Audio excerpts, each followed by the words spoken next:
morning, everyone. I'm pleased to be here in the Federated Africa and Middle East Conference. I'm here to talk about the Applied Agile Framework. It's a step-by-step way to apply Agile into your company or with your team. So here I would like to consider the Agile application itself as an Agile project. So the main motto here is that we will apply Agile in an Agile way, creating milestones and focusing on the most important things first and focusing on delivering real changes. And that's what we will see in this tutorial.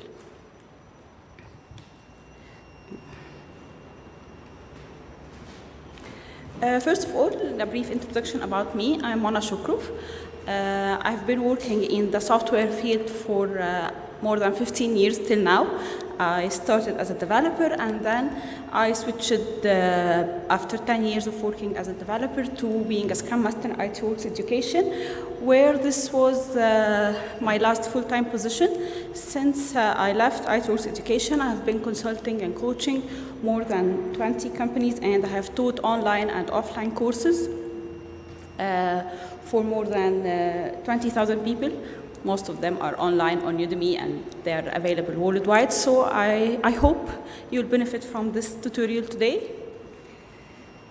And as in my journey, this is a brief journey of the certificates I obtained while working Agile or while coaching and consulting people working Agile. I started by taking professional certificates as a student and as an Agile practitioner, and then now I'm an Agile authorized trainer from IC Agile. So this is a brief about me. Today we'll be covering this agenda.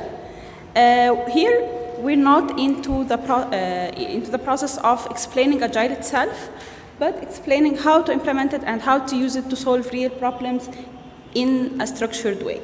So I'm starting only with why will we work Agile, and then let's see the problems I faced while applying Agile with these companies and how I came to this Applied Agile Framework to be able to overcome some of these challenges, and then we will talk about some practical experiences that I faced applying this framework and the measurement that we can use to be sure that we are improving and making progress. Okay, first of all, why do we need to work Agile?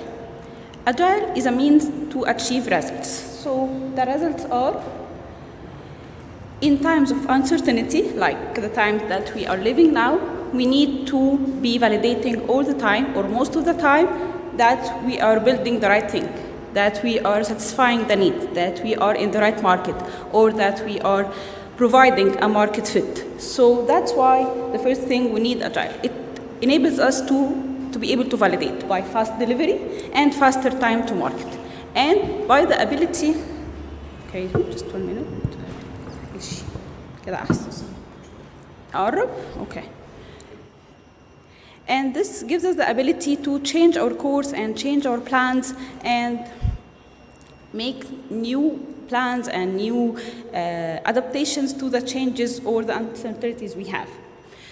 The other best thing about Agile that I do love while working with teams is that it provides better team morale and better team ownership, because we focus on building self-organizing teams as we will come through.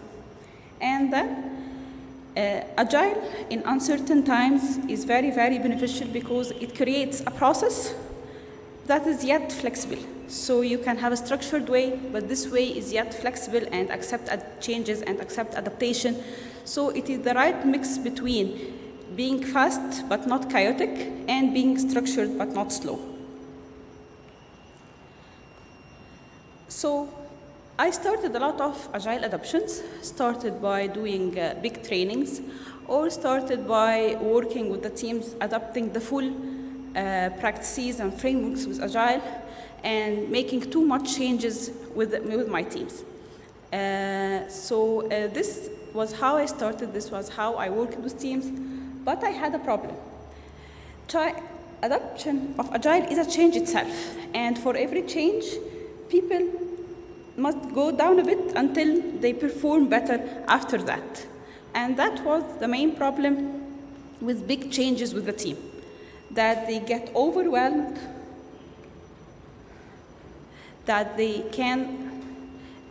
have too much training, they feel like too much meeting, they feel like we have too much changes going around that we cannot focus on our real work.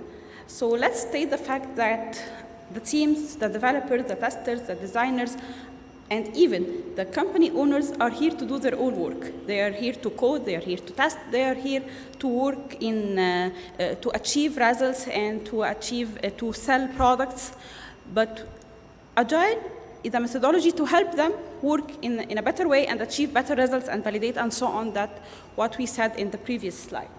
So too much process and too much training, too much undigested content for the team will slow them down a lot more and will make them frustrated and will make them confused. The other problem here is that you do a big training in the beginning, but you apply these changes late because the team has too much to digest, as I said before. And here, the team forget what we are trained upon.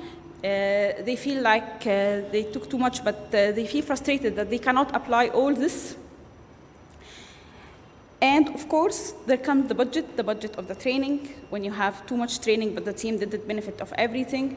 When you have too much meeting and too much activities with the team. So the previous approaches needed to be improved to be able to work in an agile way. So what's the new approach? The new approach here is to focus on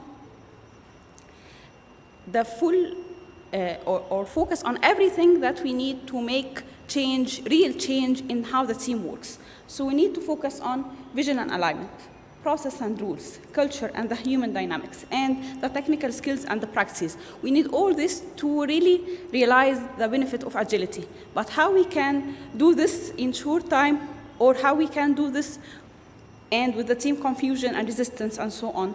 So what I'm doing here is that I'm proposing a new approach where we can focus on the most important things first, when we can give the team time to digest and to understand and to master the skills they are learning one by one, and to deliver quick results. How can we do this? We can do this by cutting down or by making milestones and phases for the Agile adoption itself. As far as I have been working with teams, software teams, so far more than 21 and so, I have found that the most two important phases that are we can say 20% of the work that can achieve 80% of the results are the Agile requirements engineering and the delivery cycle. Those are the base of the work of everything. You have to deliver good requirements. You have to have a good requirements pipeline. You have to know what you're doing, not only you as a requirements owner or a product owner or a business analyst, you and the team. We have to know what we are aiming to, what we are going to do, and also we have to know how are we doing it. That's in the phases of Agile requirements engineering and the Agile delivery cycle. After that comes the planning and estimation. If we have a mature delivery cycle, and if we have a good requirements pipeline, then estimation and planning will be a piece of cake. It will just be that you are translating the data that you have, you are translating the actuals that your team are doing, and you're translating the actuals you have to forecast the future. After that, we focus on the Agile culture and mindset. We all know that the base of the Agile is the mindset and the culture, and this is the value that we should live with. But having the team focusing on or having the team mastering the Agile culture and mindset in the first phase or in the early phases will give them sort of a culture shock. That's what I had with my teams. So in the first phases, the requirement, the assessment, the initiation, the delivery cycle, the planning, We do teach the team about the mindset and the culture, and we do live this with the team. But in the 5th phase, we have to stabilize this with the team. So we say, okay, what we have been working with for maybe 6 months, 8 months, and so on, until we work on these phases, and then you have to work like this the rest of your life. So that's the motto of the Agile culture and mindset. When the team gets empowered enough and digests all this and digests the culture and the mindset, and they can collaborate together, they have been working as a team for so long now, then I can put the automation and I can put focus on the practices that automate and help the team being more technically competent and so on. So here, these are the phases that we are focusing upon. Just a quick note about this is that these phases are not mutually exclusive. We can pick something from a phase that delivers values in the previous phase. For example, if we don't have a pipeline, if we don't have a code repo and so on, we cannot have a mature delivery cycle without this. So this is not now a technical standard or a technical excellence practice. It is a mandatory thing for the delivery cycle and so on. This is based upon the first phase that I neglected so far, was the assessment and the initiation. As for sure, for the first interaction with the team or with the company, we have to know the current assessment, and we have to give them a knowledge foundation and an initiation of that we are moving towards the Agile frameworks or moving towards working in a different way. So these are the phases. Things differ from team to team, from company to company. Some companies, I start with the Agile delivery cycle. If I find the requirements engineering good enough or mature enough to work with the to be working with, and that the delivery cycle is the most important thing now. Or other teams, I start with the requirements. If I have problems in the current pipeline of the requirements, that I cannot have a proper delivery cycle without having structured requirements or requirements which is structured enough. So this comes from the assessment, but mainly the 2 phases of requirements engineering and the delivery cycle are the most 2 important phases, or they are the foundation of every software company or every software team. So phase 1, the objective of phase 1 is having assessment, knowing the team, knowing their pain points, knowing the main thing that they have not achieved yet. Most probably here, as I said, we will be focusing on the delivery cycle, how the team are working.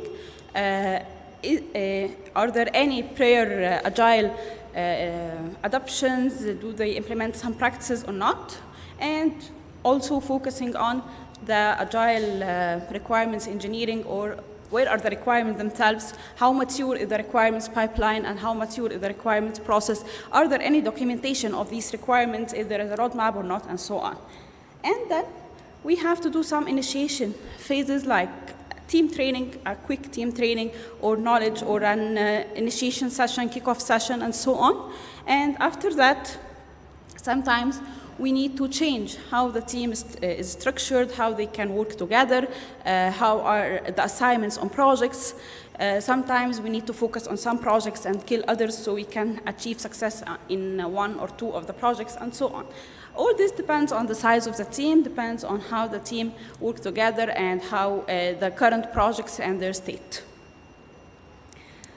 After that, let's work with the Agile requirements engineering. Here, the objective is to have a clear pipeline of the requirements, a clear process for the requirements, and the most important thing, having the most priority or the high value things in the beginning of the backlog or in the beginning of my pipeline, and making sure that the team is working on the most important things first.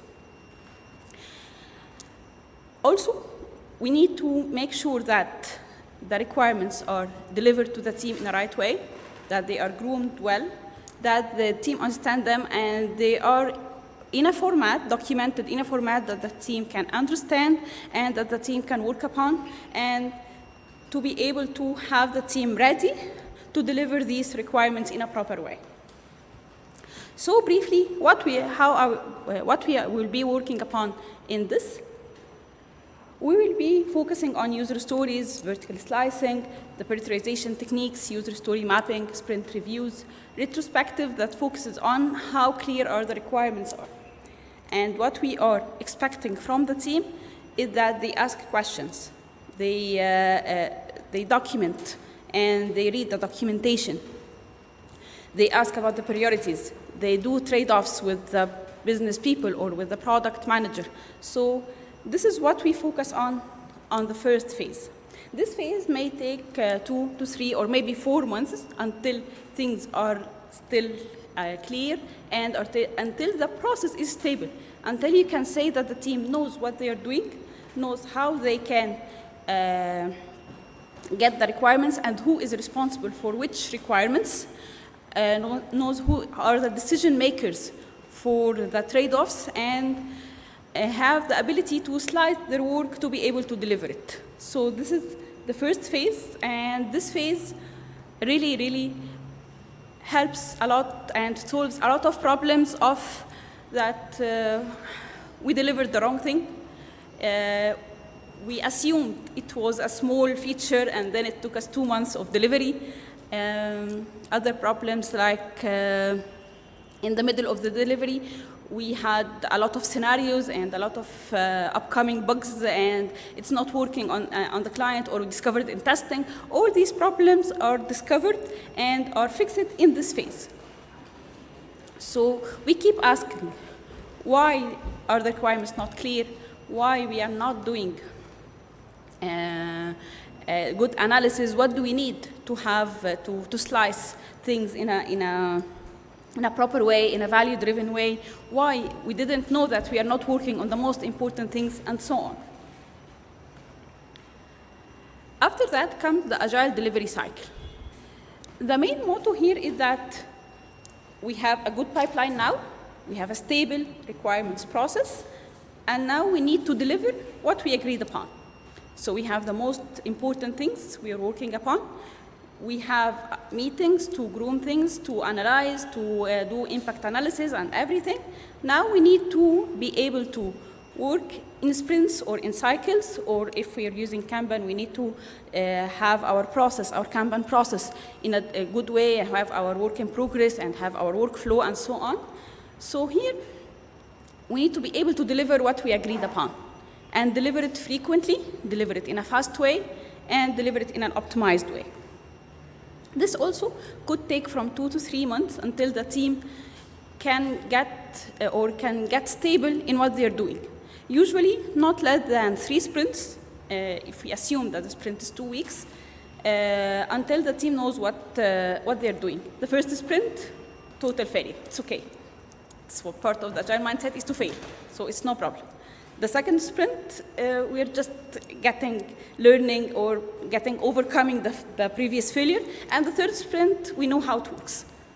Fourth and fifth, and optimization are things to do when the team digests the change. That's what I do, and that's what I say about team digesting the changes and mastering the new skills we are working upon. Here, we focus on the sprint planning activity, how we can plan for 2 weeks to deliver 3 or 4 stories or 3 or 4 features. Here we focus on the definition of done. What do we need to do to deliver in the first place?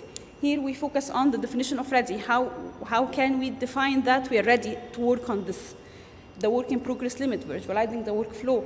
Work in progress limit is a very, very powerful technique that is initially comes from Kanban, is that you work on 2 or 3 items maximum for your team. It's it's relative to the team capacity and relative to the team size, but you limit the numbers you're working upon to be able to deliver these numbers. To be able to deliver, I will work on just 2 features, I'll deliver these 2 features and then work on other things. That's how we can avoid that we work on too many things and nothing is done. So the combination here, or the focus here on the work in progress limit and definition of done, so only work in this until getting it done and then work on other things, this is really works as magic when you are trying to build a robust delivery cycle for your team. And of course, we have our retrospectives all the go to focus on the change we are doing and to focus on how we are improving and how we are mastering the skills we're learning. Here, we need to work with the teams on some skills, like the task breakdown. This is an underrated skill that you can break down the thing from, I will work on this development and deployment and testing and fixing bugs and impact analysis and everything, the task breakdown, that you can raise flags when things go wrong. As we know, things go wrong all the time.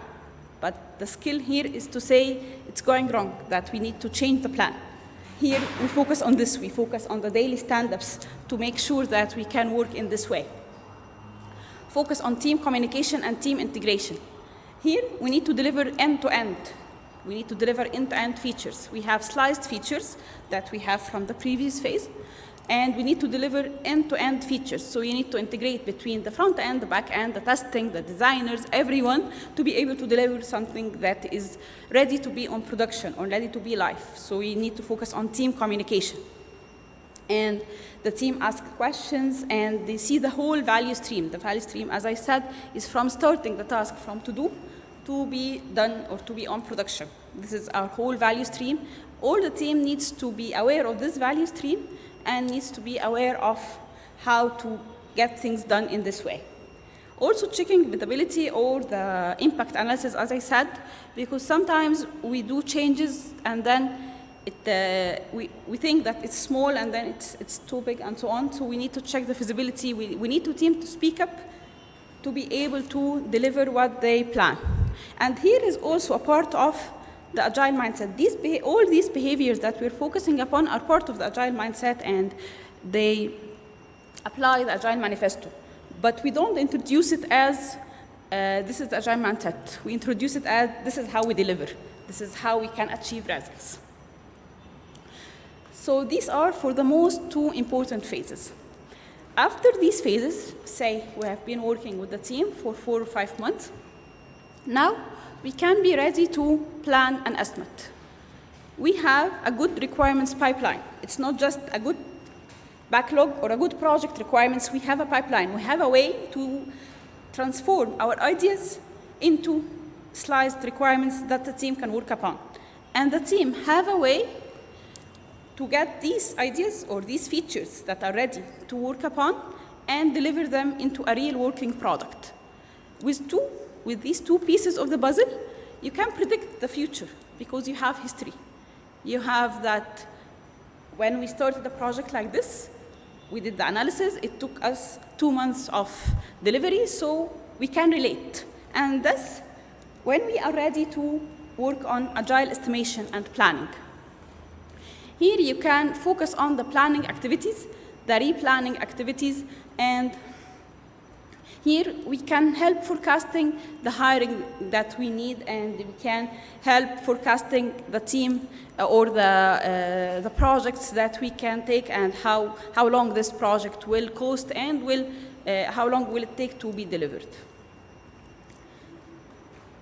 Here we focus on the velocity, the story points, and I will tell you a story about how I conducted the velocity training late with one of my teams. Here we focus on the measurements like the lead time and the cycle time. How long does it take from being to do to done? And how long does it take from being just an idea to be delivered to done? And of course, all the go, our retrospectives that helps us proceed are focusing on what we are working on right now. Now, we can ask the team to give us estimates and forecasts and to do some technical spikes, to do more complex tasks, to be able to plan and estimate even more complex things or even things that we didn't do before. Here comes the stabilization. From here, I can call them, these are the stabilization phases. Stabilization phases where the team lives by these values, the values that they have learned all over the past time, which for now we should be like 8 months or so. So the team here focuses on they don't need a leader. They need to be a self-organizing team. First, we can rely on the leaders and rely on me as a coach, rely on the Scrum Master to be able to get things done. But now everyone has to live with this. Everyone has to improve their skills to be to take leadership and to be the leaders themselves.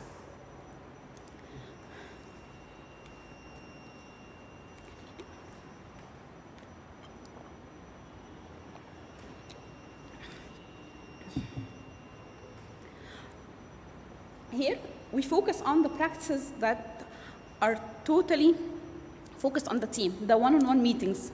The one-on-one meetings to enhance every skill that the team needs. After working for a while, me as a coach and the leaders can determine which team member needs to be enhanced in which skill. We are different. We are people, and we are different as people. We have our strength points, and we have our challenges that we need to focus upon. In this phase, we focus on every team member to improve their skills, to improve their weaknesses, to be able to proceed. So also we focus on delegation, that the leaders delegate their tasks or some of their tasks to team members to see what they will do and support them and give them the empowerment and the learning and so on. Here, we need the team to be proactive. The most important thing here, proactivity, ownership, and collaboration.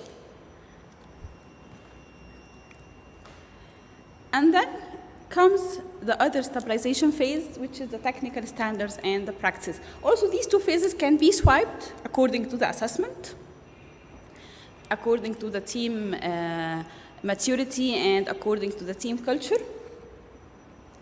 Because as we know, without automation, without specific technical practices, without the technical excellence, all these in the software industry will keep hunting you down, and you won't be able to be agile without having these skills and without having these integrated into your process. But what I have found is that integrating these practices early on in a chaos process or in a chaotic way will only make things more complex and will make the transformation towards agile more complex. Introducing these with immature teams make things more complex and make the agile transformation harder. So I prefer to introduce the optimization things here, and because these things will be done by the team themselves. You'll never do this alone, and you'll never have the management do this. You will have the management approval, but you'll not have them do this. If you're going to do unit testing, everyone will be writing unit tests. So we need to empower the team and work with the team first, and having all the process set and stable before putting things that everyone can do and everyone has the decision to do what they find correct.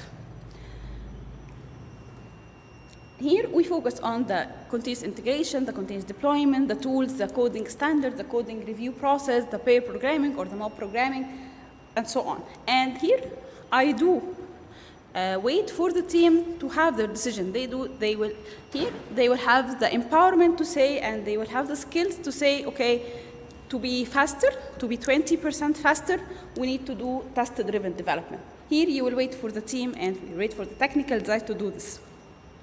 So that's why, that's another reason that we need this phase after setting all things down.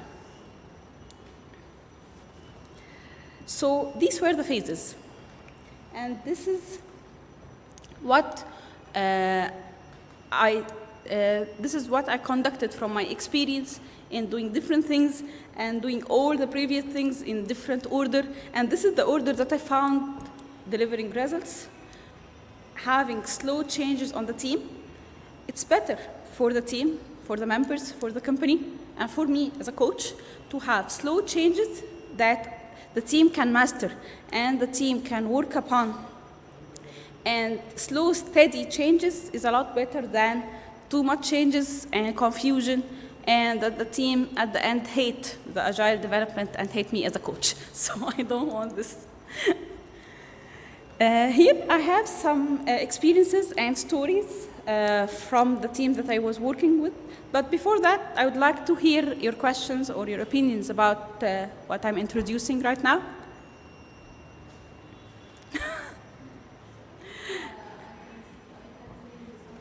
Okay. Thank you.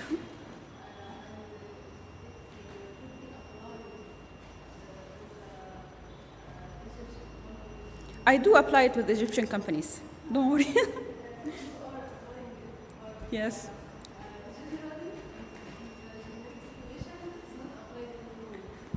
Yes, but I see a lot of teams trying to apply Agile, but they're trying they're just trying to put stand-ups on the ground.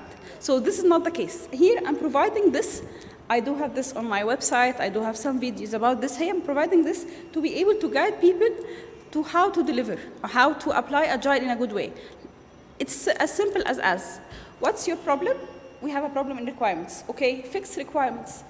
Do user stories and do grooming. This will fix your requirements. Don't do anything else.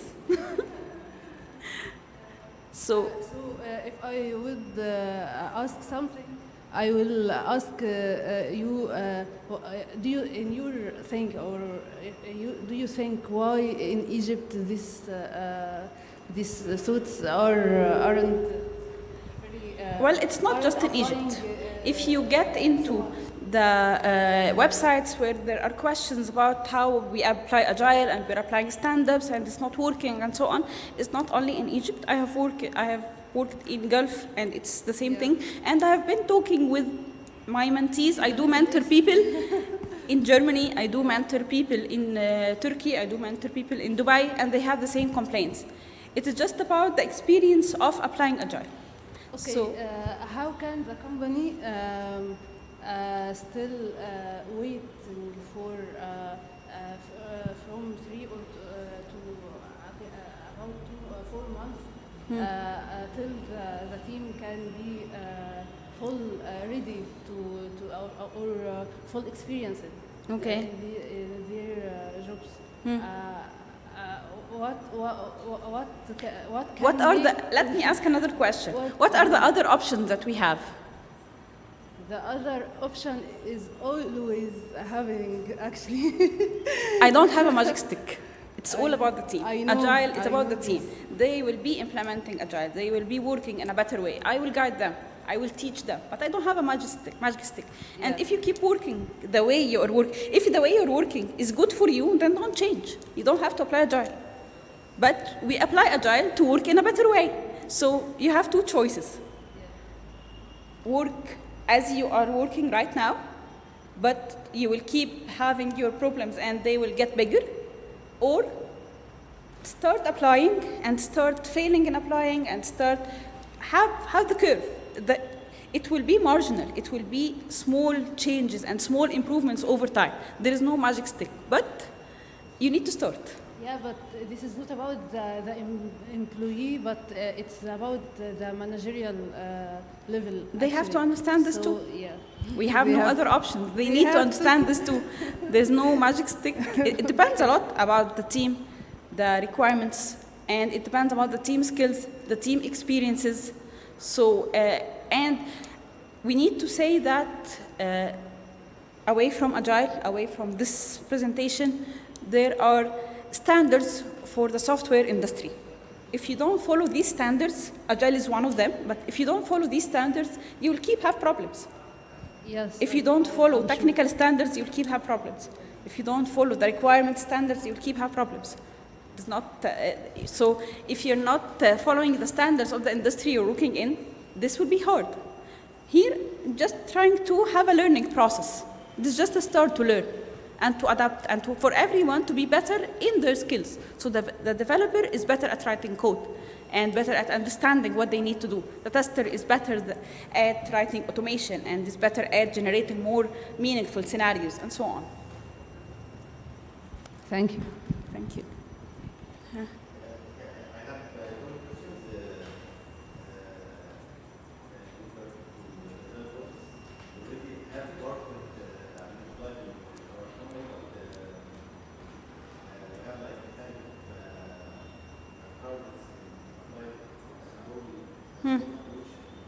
Okay.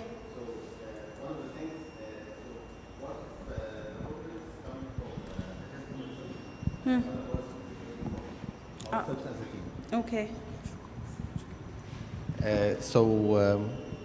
From the customer, from the customer side, some customers are asking for like estimation for the whole project, Yes. time and cost, before we start and before we are taking the project from the beginning. Okay. So I think this is one thing is barrier for us from applying Agile to that, or even applying Agile in the best way. I mean. Okay. So this is the first thing.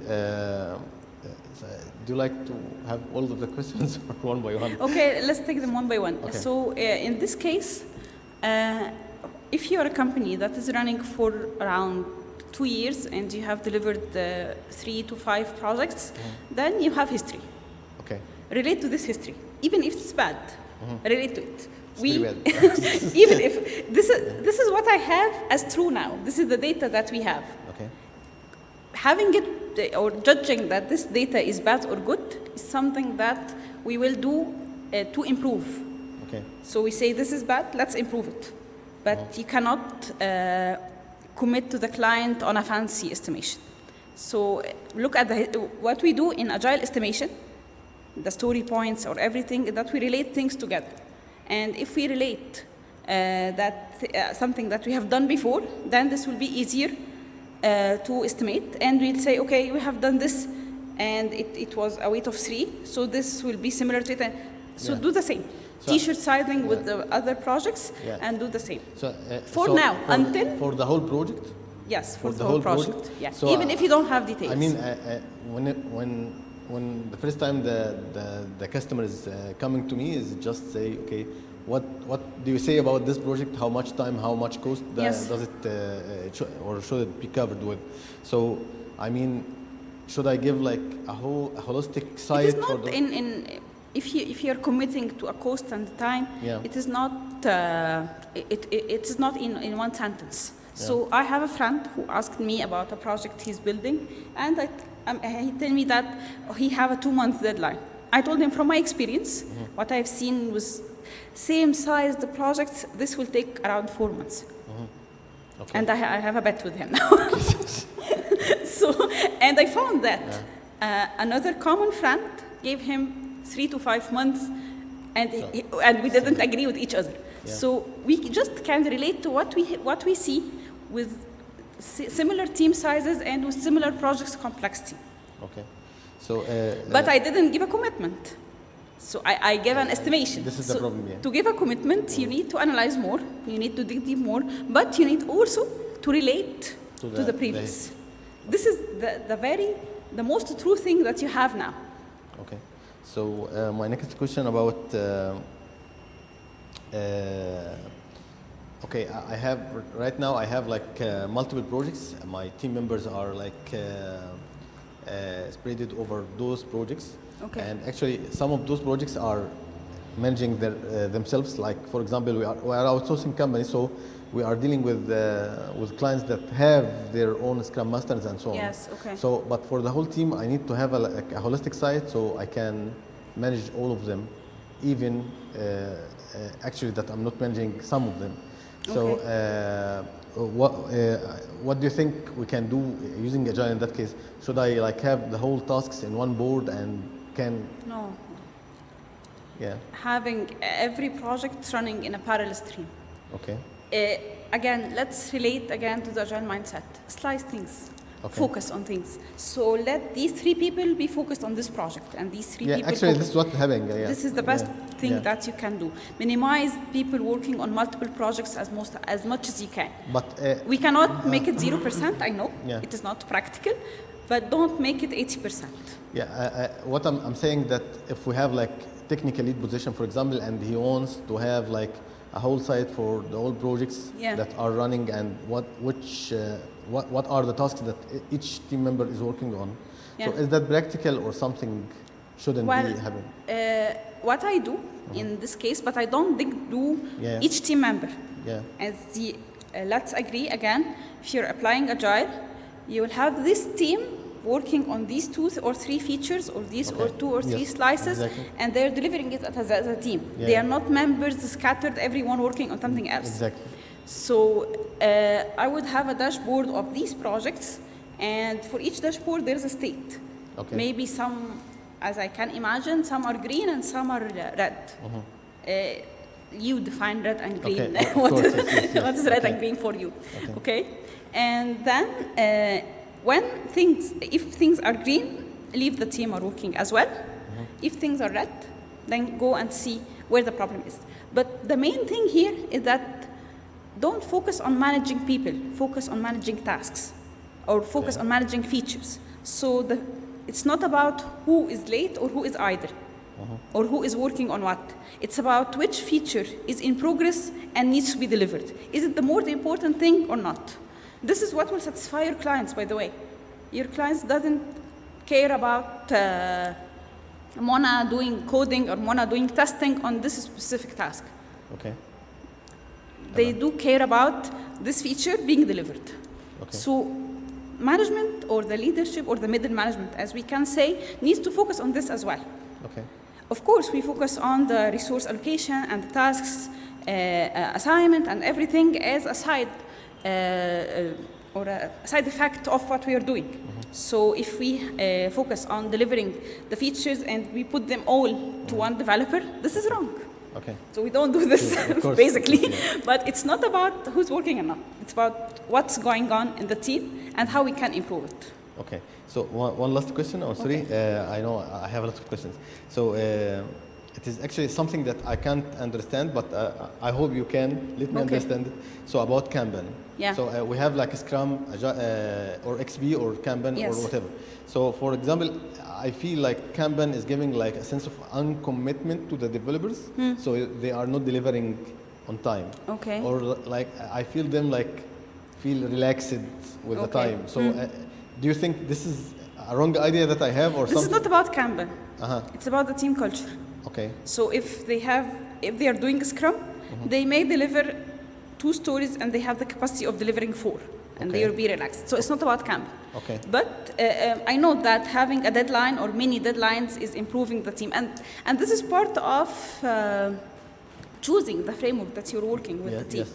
But in Kanban, it is a whole framework as well. All what we apply generally from Kanban is having a board. Yes. This is one step. Exactly. One step from Yeah. 6 steps. Yeah. So if you don't apply 6 steps, then you'll have a problem. The work in progress limit is something. Okay. And the managing the workflow, having measuring the cycle time, the time between the process. We start from having the task from to do to in progress, record this time, and the time it's done. And we need to minimize this time. Okay. So as an agile coach, for example, I have to try to squeeze that time as much as I Help can. the team optimize this time. Yeah. Yes. Optimizing, Yeah. not squeezing, optimizing. Okay. That's correct. Okay. Thank you so much. Thank you. Shukran. Okay, here I have some practical cases with the applied Agile framework that I would like to share with you. First thing is that doing grooming before applying Scrum. As we know, to apply Scrum in the right way, you have to have a sprint scope, and the sprint scope doesn't change. So what you start, if you're starting today, what we start today as requirements will keep the main important requirements, and the team will not work on something else for the last 2 weeks. And when I get into a new company, they tell me, okay, we cannot freeze the requirements for 2 weeks. This is, for me, this is an indication that there is a problem in the requirements phase. So that's when I start with the requirements phase. You can't freeze the requirements of a whole project for 2 weeks, then there's a problem in the requirements pipeline. So I focus on the grooming activities. I focus on the requirement phase before focusing on Scrum. If I focus on the process first, here I would go to if you cannot freeze. So the statement is, if you cannot freeze the requirements, don't do Scrum, do Kanban. But there will still be a problem there. So I focus on the problem itself. So I have to stabilize the requirement process, until they know what they're doing for the next 2 or 3 weeks. And for this phase, I require the teams to have a backlog for at least 1 month to say that this phase is achieved or we succeeded in this phase. So if we work for 1 month or so and we cannot freeze the requirements for 2 weeks, then this is the market itself. Maybe it's a new startup that they are doing a lot of changes, maybe we're doing support and there are a lot of tickets and so on, then Kanban is a solution then. But if we have a starting project and we cannot freeze the requirements and we keep changing our mind all the time, I think we need to focus on the requirements and stabilize it first. And that's what I achieved after 3 months. Now, in this company, the team knows what they will be working upon for the next 3 weeks as well, not just 2. And we're working to make it a month and so, until it's mature enough to have a quarterly roadmap. So yeah, that's a point also, that if I finished the requirement phase, I don't throw it away. We are still improving in it, but we are focusing on the other thing.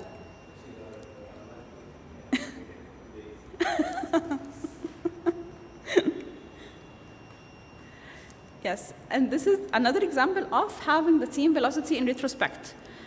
I worked with the team for the requirements process first, and then working Scrum for 3 sprints.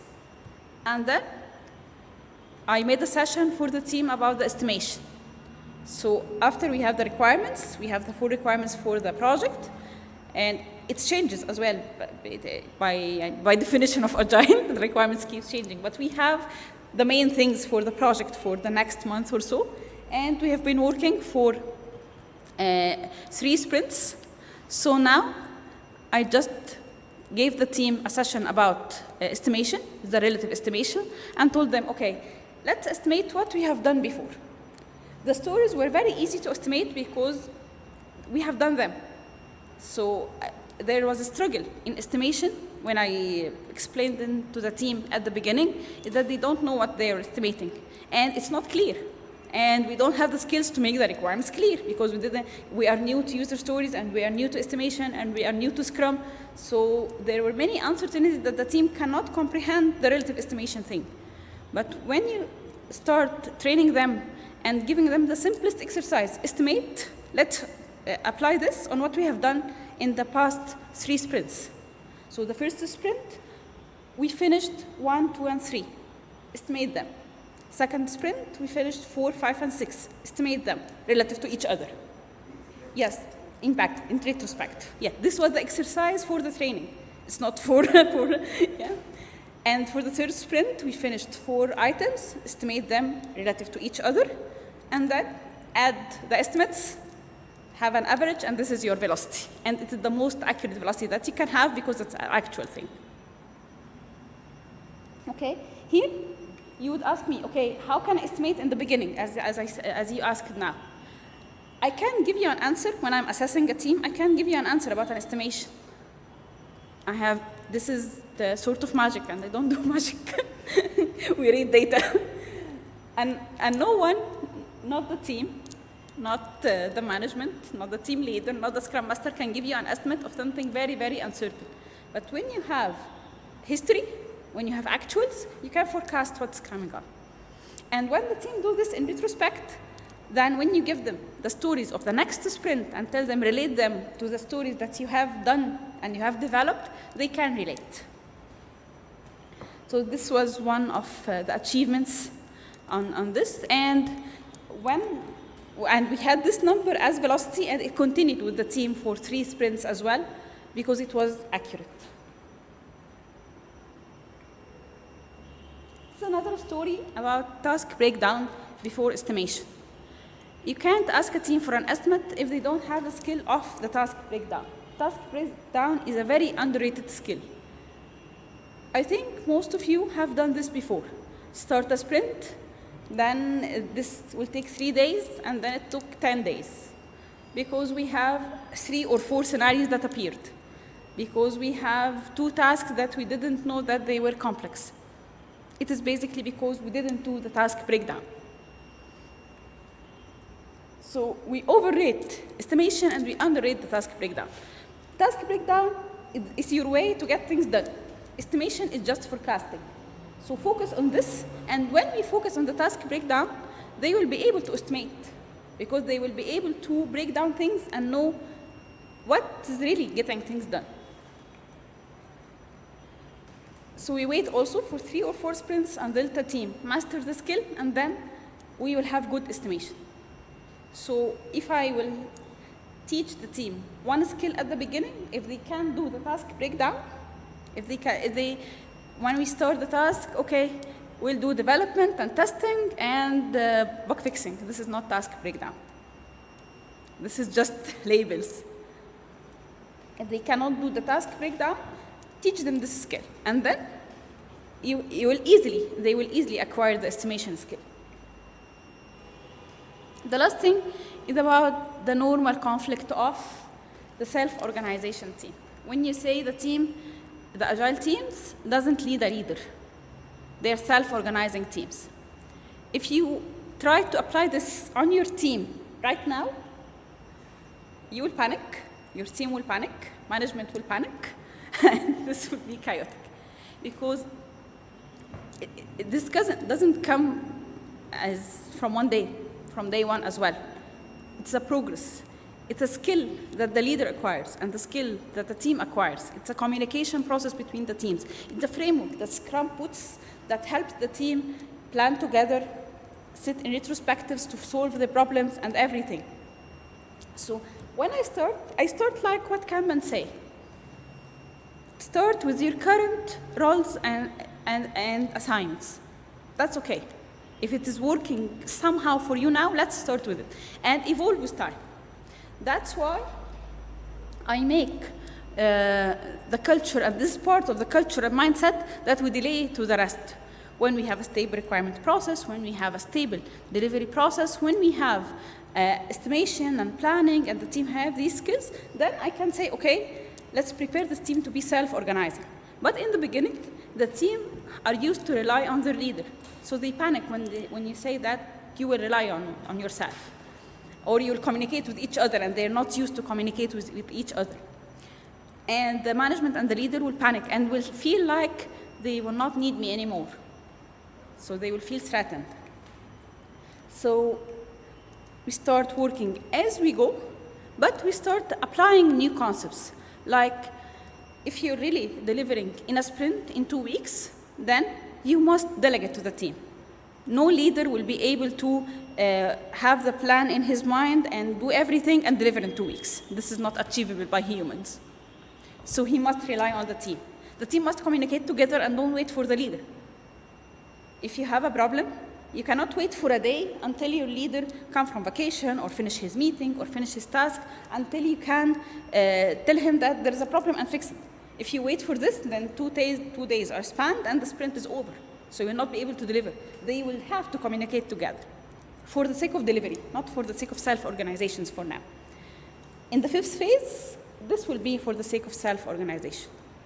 In the 5th phase, we get to say, okay, I need you to handle this, and I need you to empower this, and I need you to delegate this task to someone, and so on.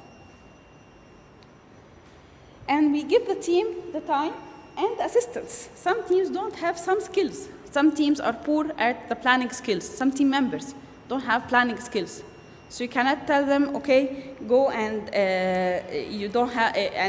don't give him assistance in his task and leave them from the beginning. We work together on these skills with the team until they can move towards self-organization. And yes, this is another point that at the beginning, in every training, teams believe that this is a myth, self-organization is a myth, and we don't do this, and it's not achievable, and we don't need it. We are working well now. And we love our leader, and he's our team leader, and he can do everything. But by time, when things are faster, they will recognize the need. And this is a very, very good part in this framework as well, is that we don't need to apply what the team doesn't, when the team doesn't see the problem. At the beginning, we solve the main problems that everyone sees, that everyone recognizes. But in the stabilization phases, they will recognize other problems. I recognize them from day one as an Agile coach, because I've seen this before, but they didn't see it. And they are the ones who are applying this. So I don't do changes that the team doesn't recognize their value. it must be related to their problems. So this is also my part. Any comments on this? Do you have similar stories?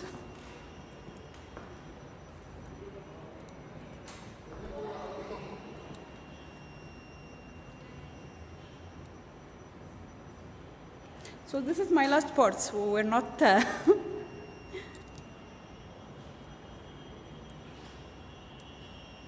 Okay.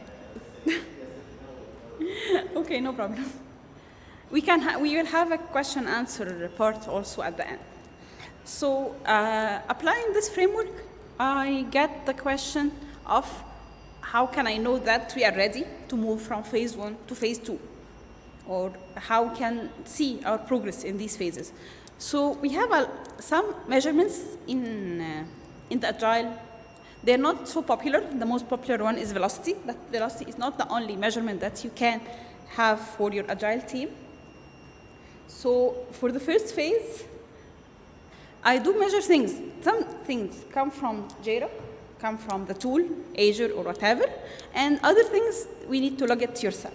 So here for the backlog, I need to have a clear backlog for 1 month ahead. When we have this, I can say, okay, this phase is stable now. Sometimes I move to the next phase when I have a backlog of 3 weeks. It's okay, but I know that I'm close to what I want. Interruptions.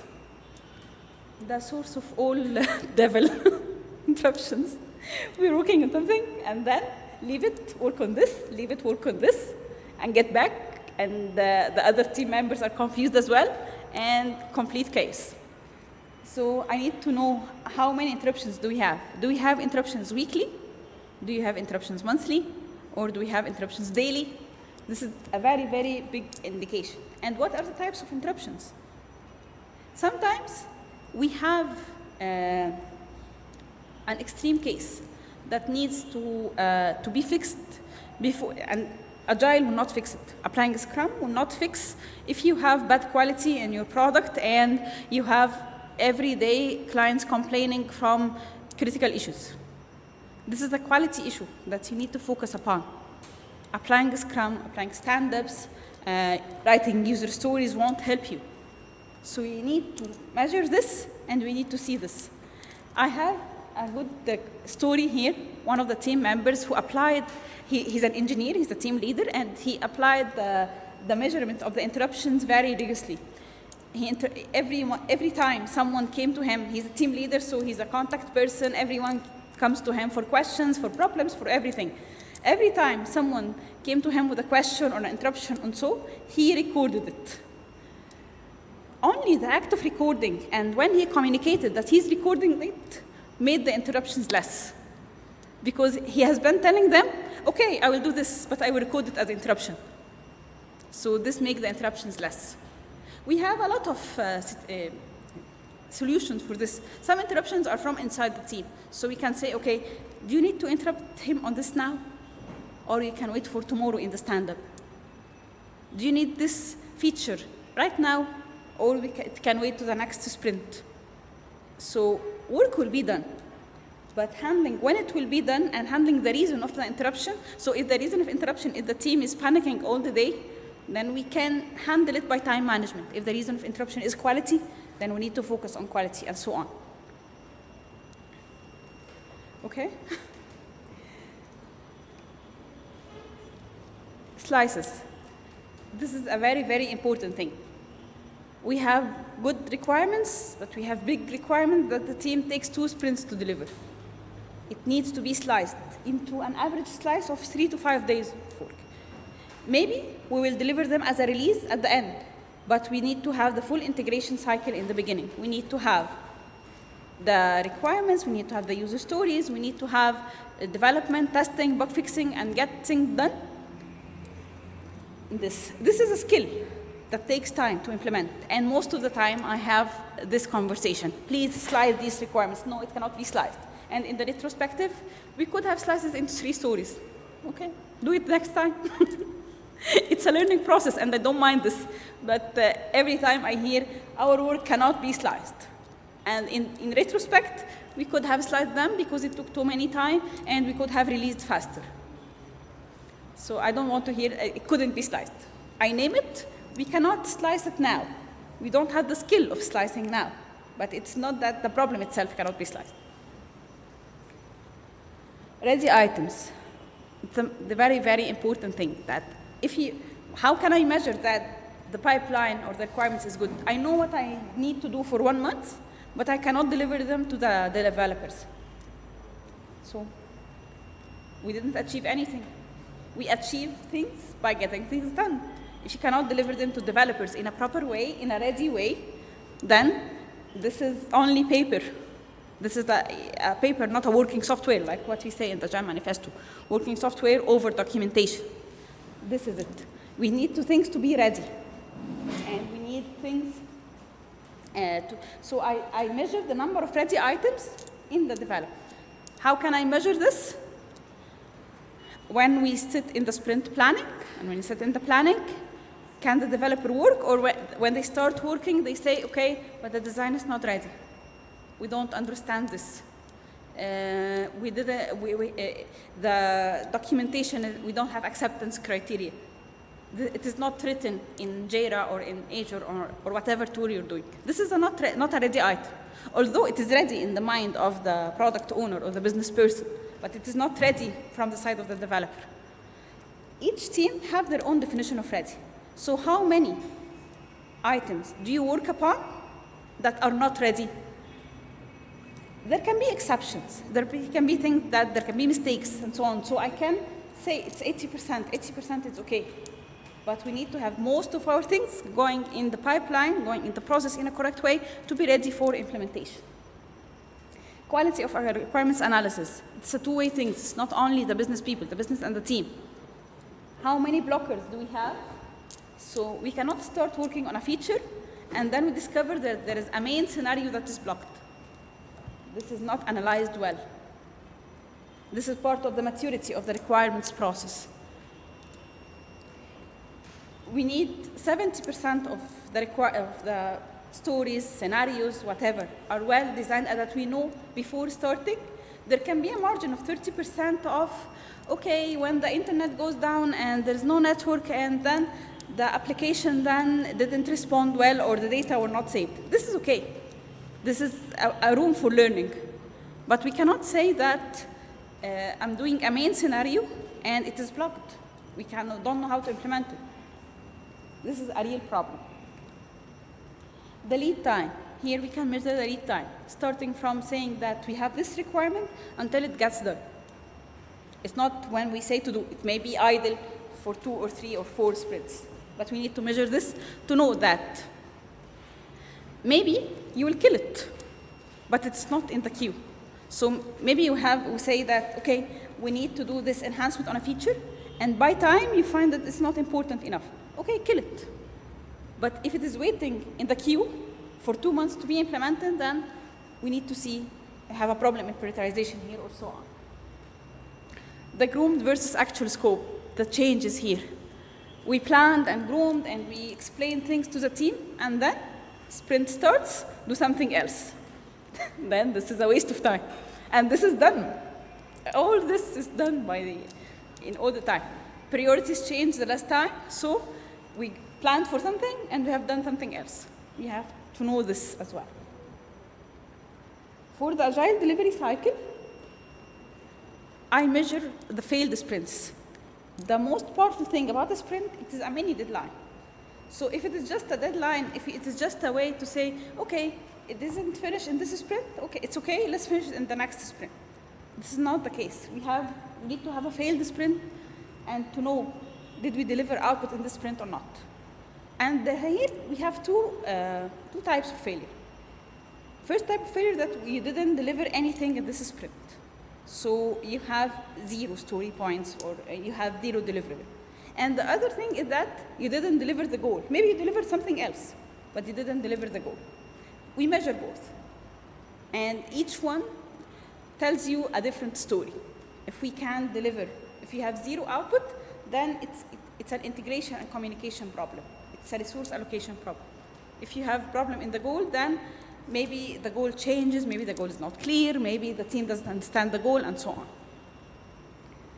And this is the next thing. Cycle time. Record when it gets from to do to in progress. Team started working, and when it gets done. If this is in a range of 3, 5, 7 days, 11 days, 11 days is beyond the sprint, so it's not good. But if the range is inside the sprint, if the range is, my favorite is 5 days. That's very, very cool. But if it is 6 weeks, then this is a big problem. You measure the average and you measure the maximum and see. Everyone tells a different story as well. The planned versus the actual story points, or the planned versus the actual number of stories, or whatever. We start by planning and we say we have done 1, 2, and 3, and 4, and then we delivered only 1. If they are equal weight, then you deliver 25% of your planned scope. This needs to be enhanced. If we delivered 80%, then this is marginal enhancement. And this is something to record, but this is something that happens a lot. We agree on something and we deliver something else. We forget 2 points of the acceptance criteria while it's written. So it was ready, but we forgot it. This is something that I needed to record with the teams. I needed to record these cases and see why it's happening. So these are some measurements. Other measurements, we record things with the team as we go. We do this for case by case. So this problem is happening, okay, record it and let's see why it's happening, how frequent is it, and so on. This is basically be done by Scrum Master. So, لا لسه في حاجات. ايه فصل بطارية ولا ايه؟ هو الكليكر زعل.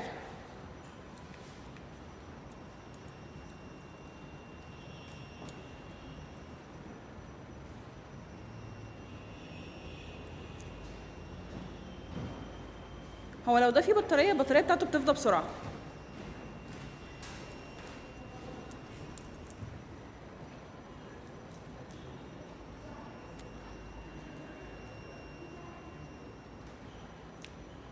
أجرب؟ تمام. طيب estimation planning طبعا the most popular agile is velocity. The planned versus actual as well. Average time of stories, and this is important because the velocity itself, if you measure only the velocity, you can manipulate it as a team. You can inflate, you can give more story points to the stories, and you can handle better velocity without doing anything, without doing any real improvement. But when you combine it with the average time of stories, so if the story is of weight 5, it takes average time of 7 days. And then if this team improves in the velocity, so instead of having a velocity of 30, it became 35, then they're improving, provided that the average time of the story itself is the same or less. Sorry, or more. Or less, or less. Okay? So we need to have these together.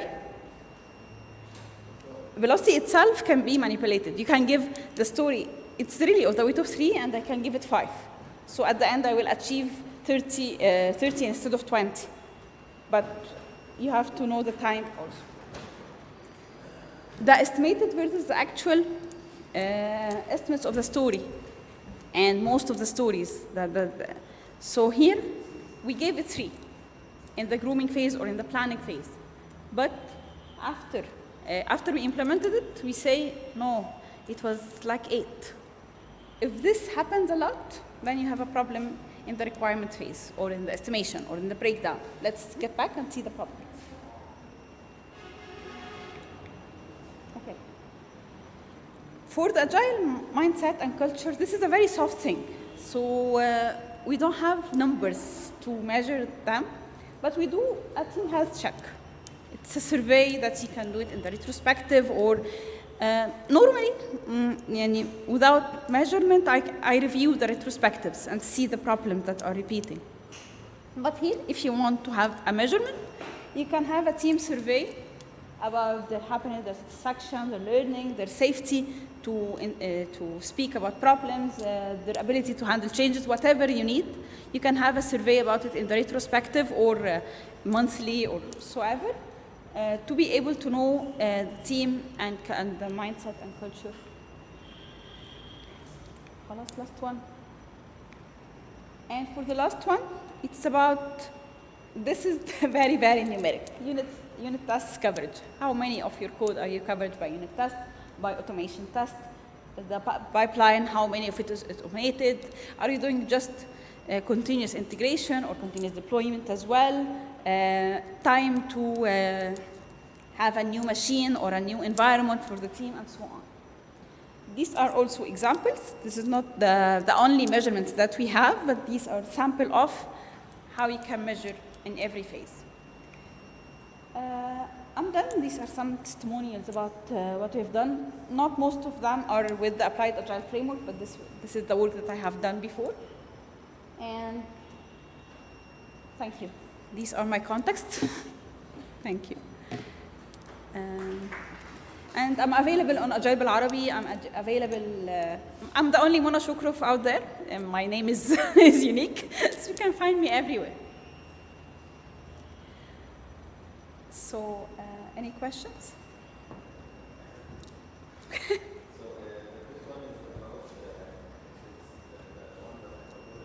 Okay.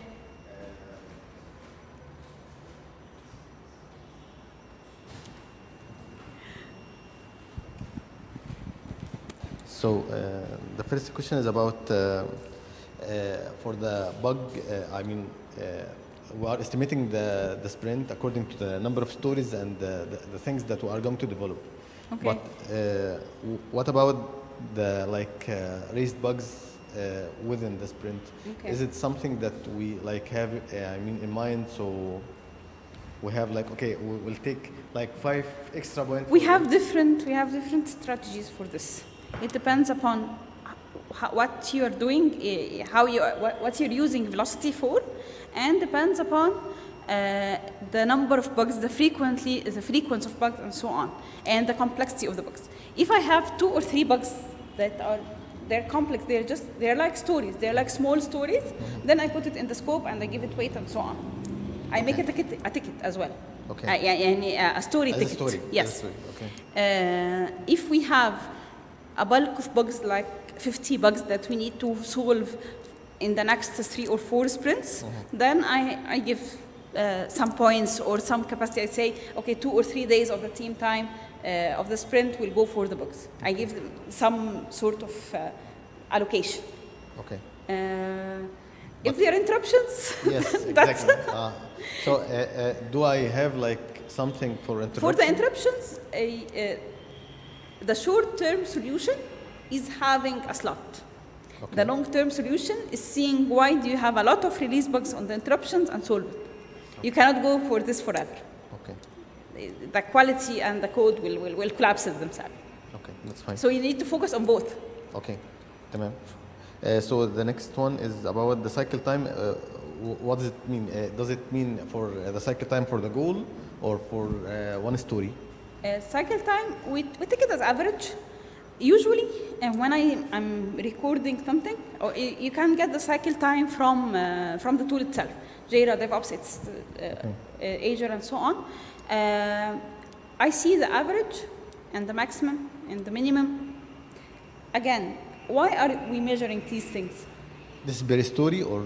No, you can see it per story. You can see the story cycle time. Okay. You can, if you have a problem in a specific story, then open the tool and get this story cycle time and see how long it took and how long it took in each phase. Okay. You're analyzing a problem in a specific story. But for the whole thing, we take average, maximum, and minimum, so we can have a sense of how things it is mainly measurable for per story, but we are taking for the whole stories Yes. just in case. Yes. Okay, sure. Thank you so much. I really appreciate all of your effort. It was a great presentation. Thank you so much. Thank Shukran. you.